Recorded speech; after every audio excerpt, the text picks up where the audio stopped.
Hello everyone, we are in beautiful Snowdonia in the snow, if my camera person can show the snow.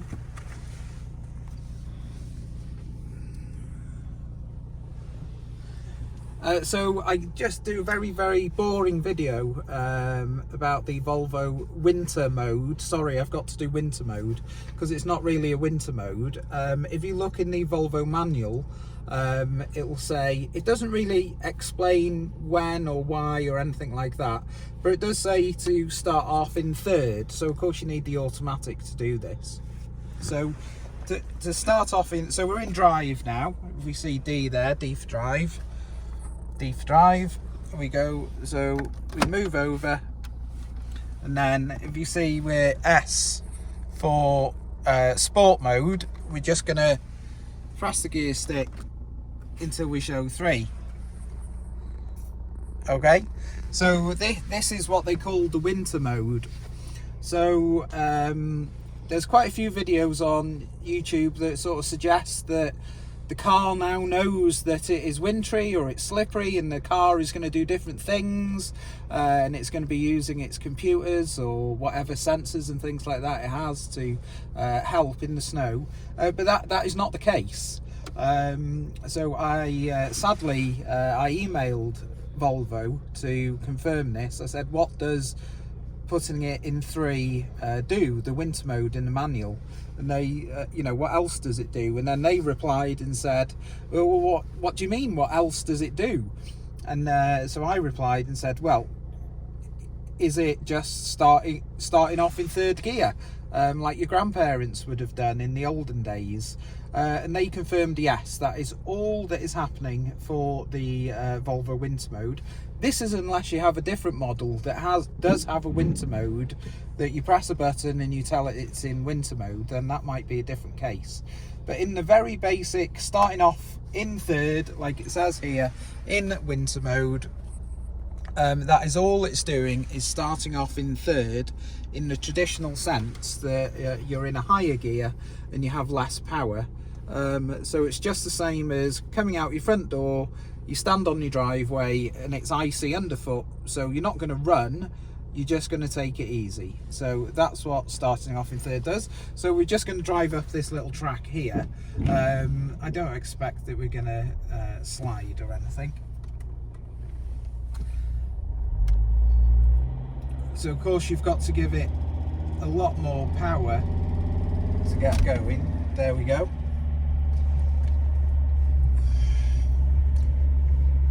So there we go, starting off in 3rd, and that's all that happens. Now it doesn't say in the book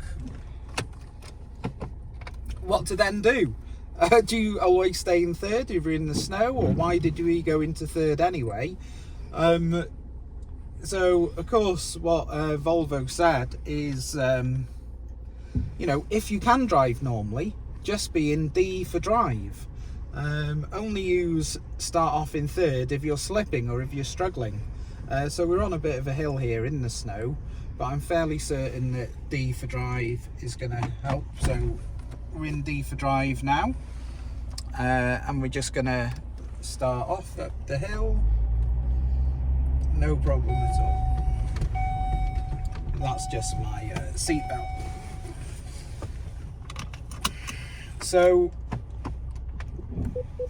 So in a nutshell, if you're not having any problems at all, just stay in D for drive. The all-wheel drive system and just the size of the vehicle and the footprint is very capable anyway. So it's a very capable machine in the snow without any of these other things that are helping. But one of the things that I would like to explain to anyone about the all-wheel drive system on these cars is that it's a very lazy system. It's 2-wheel drive, so most of the time the engine is powering the front wheels. 90% of the power is going to the front, and that's what it wants to do. It's very lazy. It doesn't want to transfer power to the back. It's like you've got a passenger and you want them to get out the car in the snow and go and push the car. So the engine in the car the transmission of all-wheel drive mode, or not the mode, what it's in all the time. It's a lazy system, and it doesn't want to power all four wheels.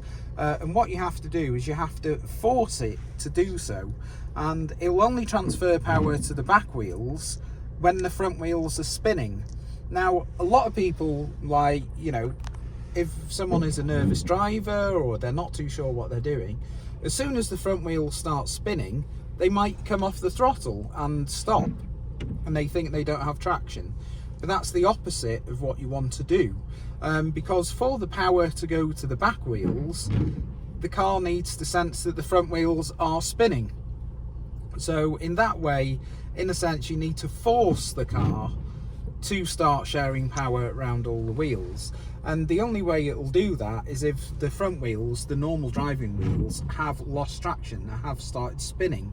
So I know that might sound funny to some people who aren't really knowledgeable on these things, but yeah, if you want your car to be in, you know, sharing the power around all the tyres, all the wheels, if you're a bit slippy or if you're a bit stuck, then you do need to force it to use its all-wheel drive system, and you do that by giving it more power.